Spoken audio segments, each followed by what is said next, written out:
Are you a man looking for an intensive program to help you overcome sexually addictive behaviors? Gateway to Freedom is your answer. Gateway to Freedom is a 3-day workshop for men seeking to overcome any destructive sexual habits. Whether married, single, or divorced, Gateway to Freedom will help men regain hope for a new life of purity and real contentment. The workshop is conducted by experts in the field of sexual addiction recovery with decades of combined experience. Read testimonials of workshop alumni at gatewaymen.com. Get all the info and register online at gatewaymen.com or call 1-800-49-PURITY. Hi, my name is Jonathan, and I'm the founder of the Gateway to Freedom Workshop. I want to personally invite you to be part of our next workshop coming up July 22nd through the 24th in Colorado. So call us today at 1-800-49-PURITY or visit gatewaymen.com.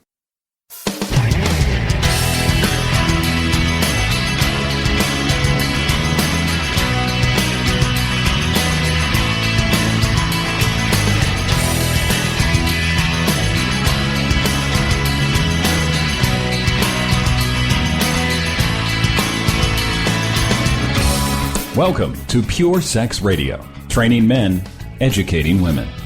Are you ready to get real and start living each day in purity? This dynamic program is designed to educate, encourage, and equip listeners with the tools necessary for living a life of sexual purity. Pure Sex Radio brings you the best in mobile talk radio. Listen to real-life struggles, learn how to overcome lust, pornography, and sex addiction, and get serious about purity.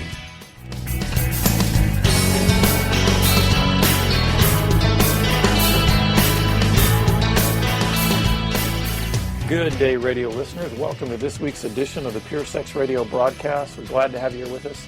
My name is Jonathan, and we're excited to have a special guest with us today, Dr. John Foubert. So, John, welcome to the show. Thank you very much. It's great to be here.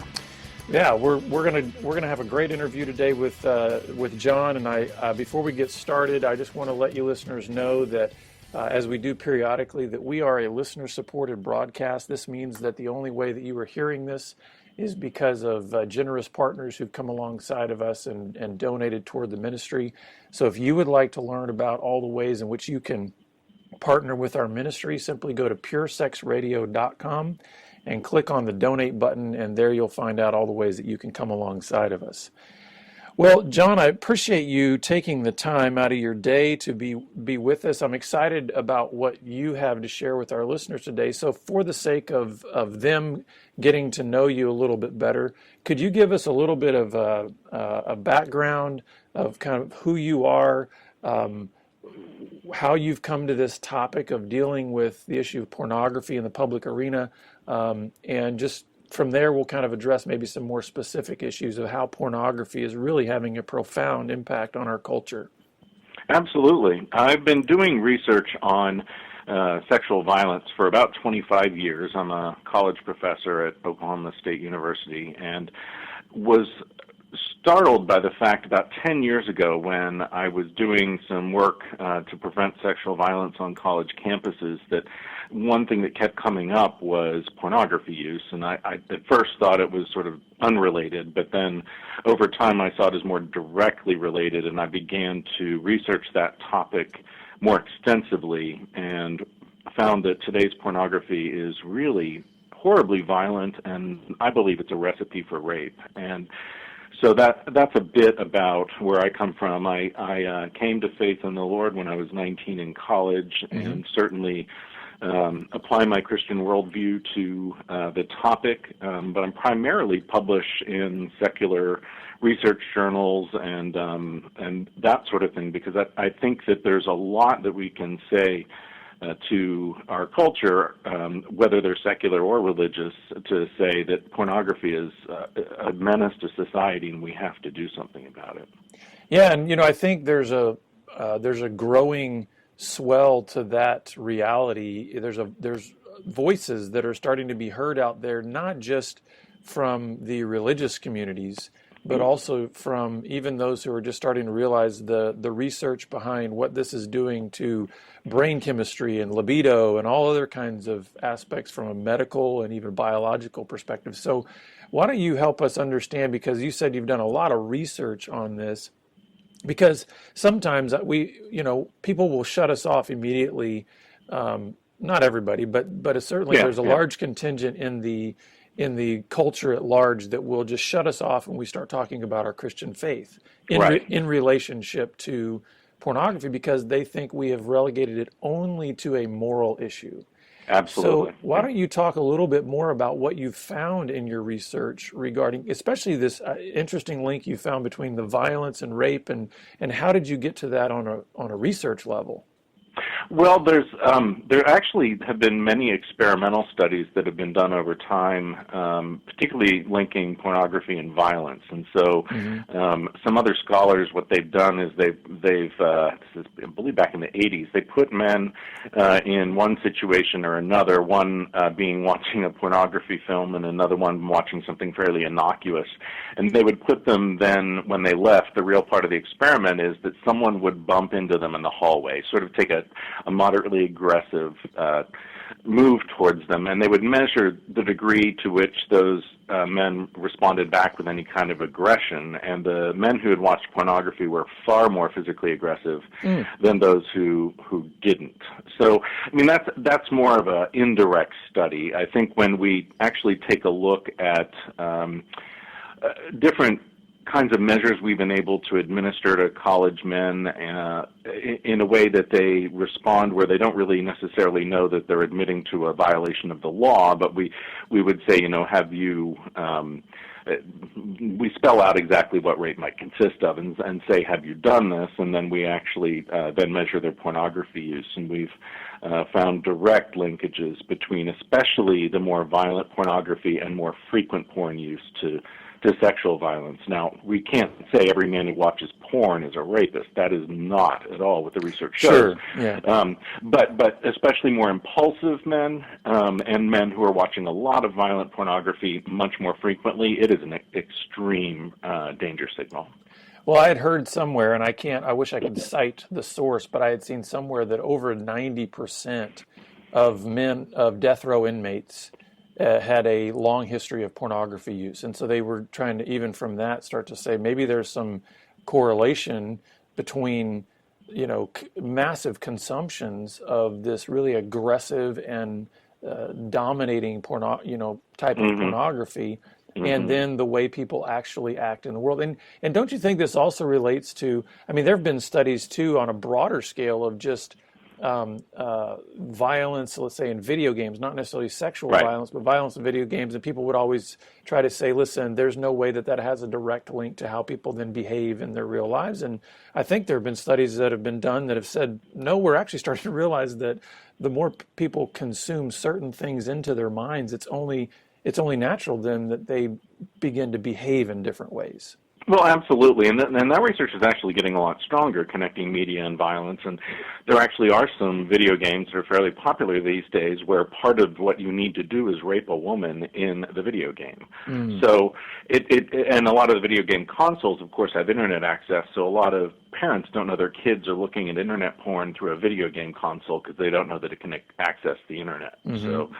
But regarding prisoners and such, certainly many of them I would assume would be a little bit older, given that they've been around long enough to go to prison for so long. But right now, if you look at 2015 data, which of course is not even months old really, 92% of young adult men right now are viewing pornography.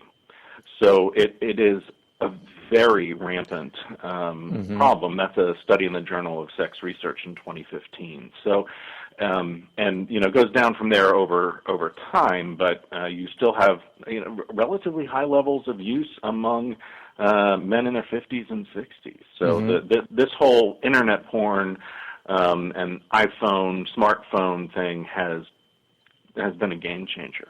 So tell us a little bit about what pornography actually does to the brain, because we're talking about, the behavioral link of, okay, you consume, pornography that's clearly you can see just in terms of the history of pornography, how it has grown more violent in the material itself. And so you're saying there's a link between consumption of that and behavior, but what actually happens biologically? Is there anything that's actually going on in terms of the brain? Yes, absolutely. And there are studies in the last couple of years from the Journal of the American Medical Association, the Journal of Sex Research. Lots of different studies have found several things about the brain.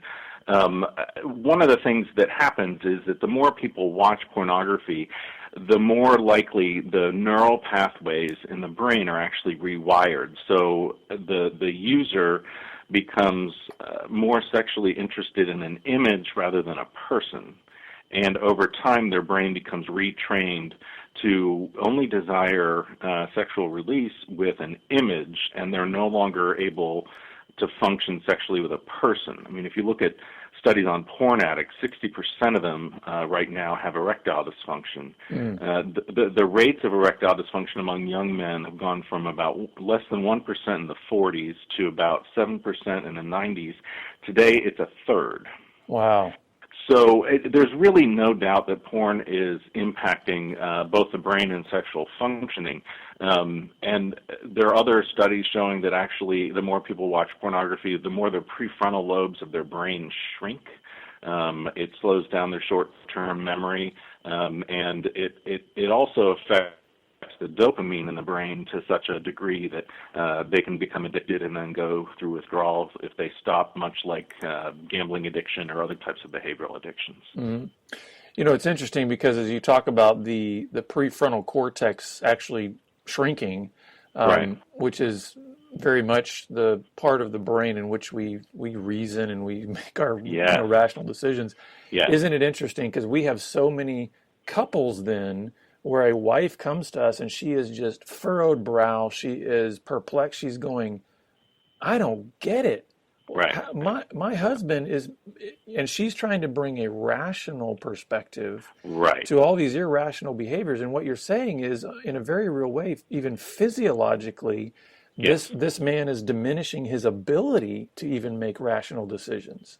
Yes, I mean, and we should say this is a minority of people who use pornography, but there are many who become addicted. And once they're addicted, one of the things I've done is talk to the head psychologist at the University of Pennsylvania. They have a treatment center there for sex addicts and such, and she says that it's more difficult for her to treat someone with porn addiction than it is heroin addiction, because with heroin, there are ways of stopping the use of that drug. It goes out of the system. So, you put them alone in a room for a week, they're not going to have any heroin. With a porn addict, the drug remains in their brain because they can continuously remember the images they saw.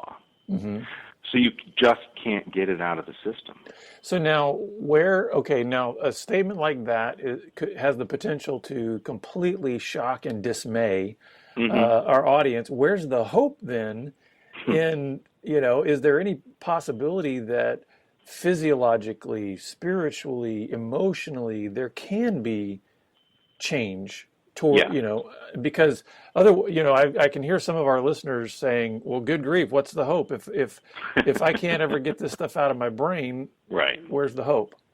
Well, and I think one of the things that we know within our community is that the vibrant spiritual life is the best defense against pornography and other sorts of sins. And so, reading your Bible, taking part in small groups and accountability groups and that sort of thing, I think is a hedge against pornography. But yes, you can what's called reboot your brain. And so I was just at a meeting in Washington, D.C. with a number of different people who are fighting the porn industry, and I learned there that it tends to take anywhere between 2 months and 2 years of abstinence for someone's brain to become wired back to the original state that God created it in, and for their sexual functioning to return. So some may look at that as hopeless. I look at it as hopeful because we can reverse these effects, but we just can't say,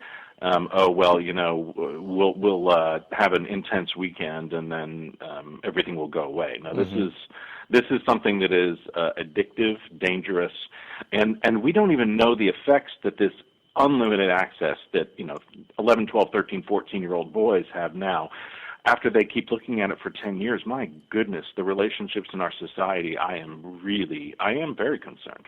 Yeah, but I hear within that the good news that if your brain can be shaped and trained in a negative direction, it also can be shaped and retrained in a positive direction. Yes, So in other words, it's absolutely. malleable. It's It's malleable. I mean, it's born in a certain way, and then it grows and changes and develops, and then you can rewire it by watching all of this internet porn. But if you do get to a place where you can abstain and reboot, you can do that. It is extremely difficult. Now I think a lot of times when two men like us are talking about this topic, the Hmm. the default can be that we're assuming we're just talking about men here, that this is having some Right. kind of effect on.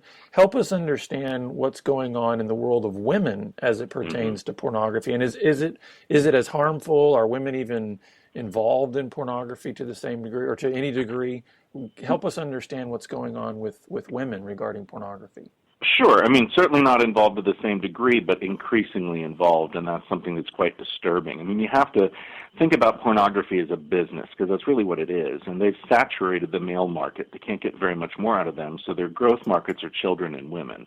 And so they've gone after women in a very deliberate way through all of these, like, they brand things like, oh, well, this is ethical porn, and this is Hmm. feminist porn, and those are oxymorons. I mean, Sure. they're just not. And so right now, the most recent statistics I have is that 42% of adult women are looking at pornography at least once a month. Mm. Now, if one of the ways to contextualize that, though, is that the most common reason they're looking is because their male partner is showing it to them and saying, please do this to me. Hmm.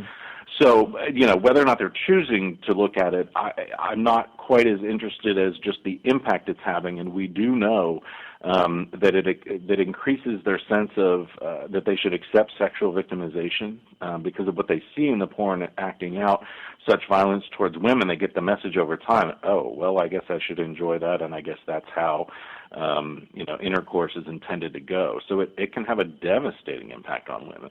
Well, and would you say that passive consumption of porn in that regard is maybe similar to, let's say, secondhand smoke? In other words, it's not like it has no effect, because Right. even if she's not initiating the consumption of that pornography, Hmm. Hmm. is it possible that the Um, pornography itself is still harmful to her? I think the secondhand smoke analogy is apt, but I think it's more the secondhand smoke analogy works more for friends and loved ones of the addict. Hmm. And you can, if you're a smoker and you hand your cigarette to another person and they smoke it, they get as much damage as you do. Hmm. So I think there's that kind of impact as well. Whether you've chosen or not to look at it at first, you still are ingesting it into your system, and it's still quite harmful. Now, you mentioned earlier, we really still don't have any idea, I mean, Yeah. what the impact is of this, because certainly even just within the last 20 years, where what has occurred with the growth of the internet, with the amount of pornography that's available out there. I mean, it used to be when I was a kid and even in college, that if I wanted to look at pornography, I had to go Hmm. get a magazine, Right. and there was a hard limit to the Yes. number of images in there. Now Yes. you can go to single websites, and there's hundreds of thousands of Yes. images and videos on one website, and then there's hundreds of thousands of websites. So Right. as you're mentioning that, and you mentioned, man, we don't yet know the impact that this is going to have on relationships. Talk about what we do know to this point in terms of the impact that pornography is having on marriages, on Hmm. relationships, Hmm. even just on communication. Yeah, I mean, there's some good research out there showing that I believe it's over half of divorces have a direct link with pornography. So it's a lot of the trouble there exists, and there's also a difference of perception of what pornography is between a man and a woman. So a man often might think, well, this is just something that I'm aroused by, and I may experience sexual release, but it has nothing to do with my wife, my girlfriend, whomever. Women tend to typically look at it as he's having an affair. It is bringing another person into the relationship, all of that. And to be honest with you, I think the perception of women is much more accurate when you look at the situation. You're achieving sexual release by looking at someone other than the woman who God chose for you. So yeah, you're forming an actual bond with. I mean, in the same way that, because we know that oxytocin is released in that sexual arousal, that it is creating your body. You know, it's kind of cool how the brain works, because I think God has made it to work the way it works. And so therefore, when you release those chemicals, they're just doing what they're supposed to do, which means when oxytocin is released, it's meant to cause you to bond to whatever you are at that moment focused on. Well, if it happens to be an object of pornography, your body's still going to respond in the same way. And so it's actually like you're forming an emotional bond with an object rather than with your spouse. Well, and you touched on a key issue there, too, the oxytocin release. That's also combined with the dopamine at such high levels, because with all of the images that people can access, I mean, hundreds, thousands, millions of images so quickly, the brain almost tires out of all the overstimulation, and it begins to lower dopamine. And if you follow this logic here, it lowers the dopamine, and so the individual thinks, I need to look at more so I can have that dopamine rush again. And so they just get trapped in this cycle of have to look for more, eventually I'll find the perfect image, 3-minute clip, whatever, and it just it eats the person from the inside out. Now, when you're talking about just the quantities of pornography that are available out there, what kind of effect, if anything, does this have on attention, on being able to focus? I mean, I'm imagining if it has such a profound effect physiologically on our brains, it's probably affecting some of those areas too, of being able to focus and pay attention, right? Oh, absolutely. There's a study in 2013, the pornographic picture processing interferes with working memory performance. I mean, they did find that the more people looked at internet pornography, the shorter their attention spans got. The other study that I found real interesting is that they actually wired men's brain to one of those EKG type machines that you can, not EKG, but you see the brain imaging, MRI, I guess it is. And so when men look at pornography, the part of their brain that lights up is the part of the brain that looks at objects, not at people. And so the way that pornography is made, it's made to make people think of an individual as an object, not a person. And that gets us kind of looping back to the sexual violence issue, because when you render someone not human, when you render them more of an object, that makes violence against them much more possible. Well, what are some ramifications then that pornography has on our relationship to God, and even our relationship to ourselves, if I could put it in those terms? Well, I mean, clearly, if you read in Galatians any number of Paul's letters where it talks about, it contrasts the fruit of the Spirit from sin. I mean, porneia is one of the things that's mentioned, and so it's not really a dispute that God does not like porn.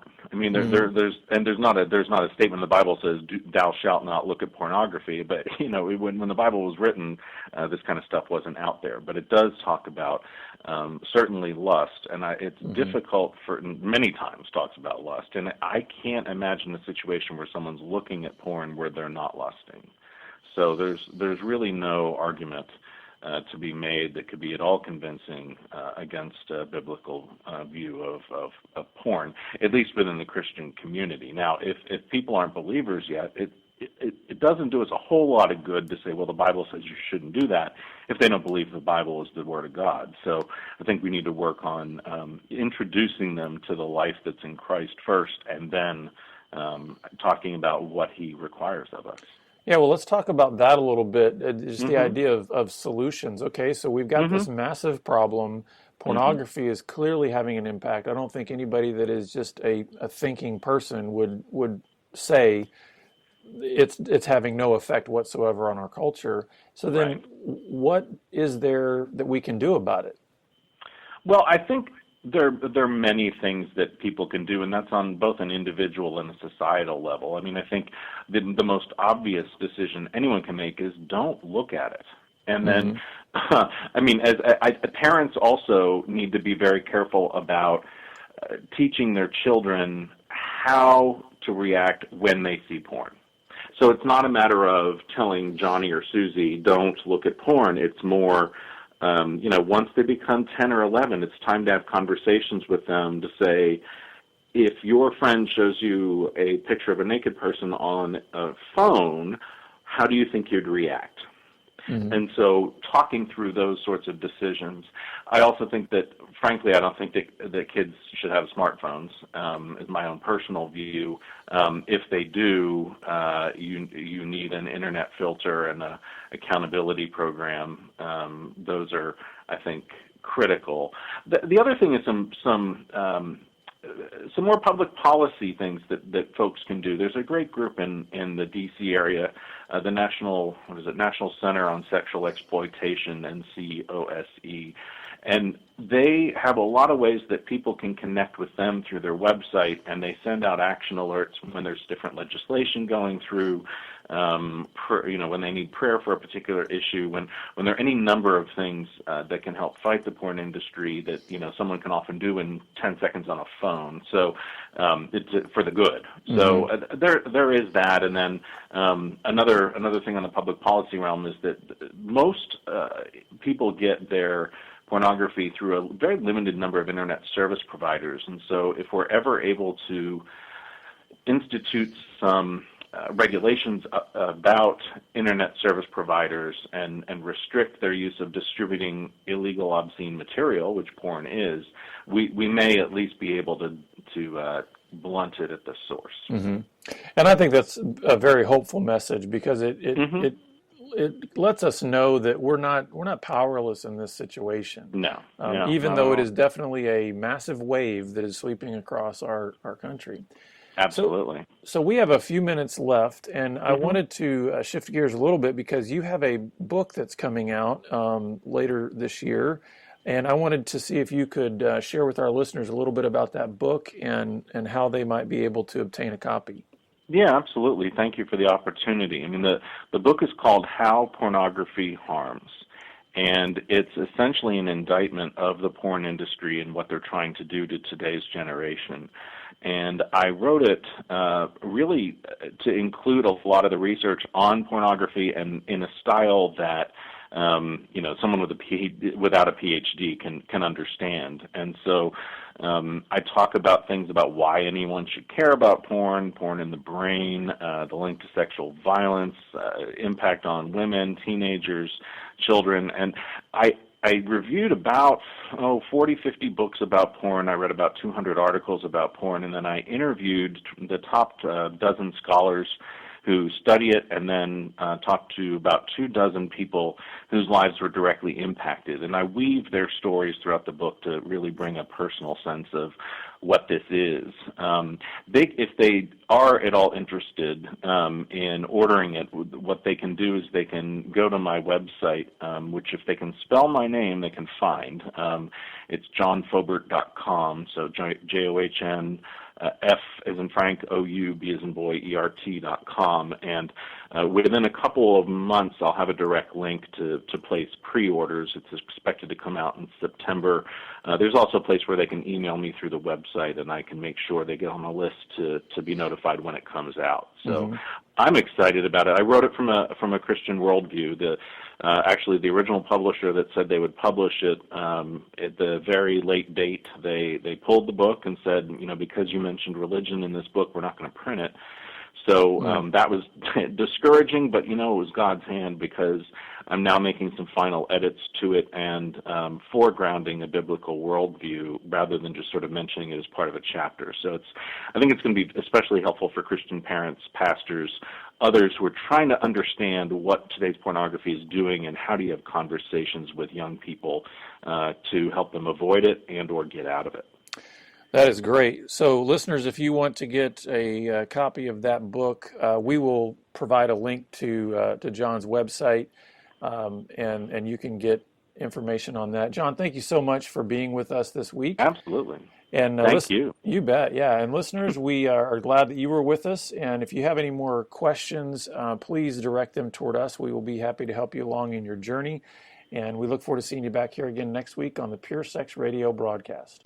Pure Sex Radio is paid for by Be Broken Ministries. Visit us online at puresexradio.com.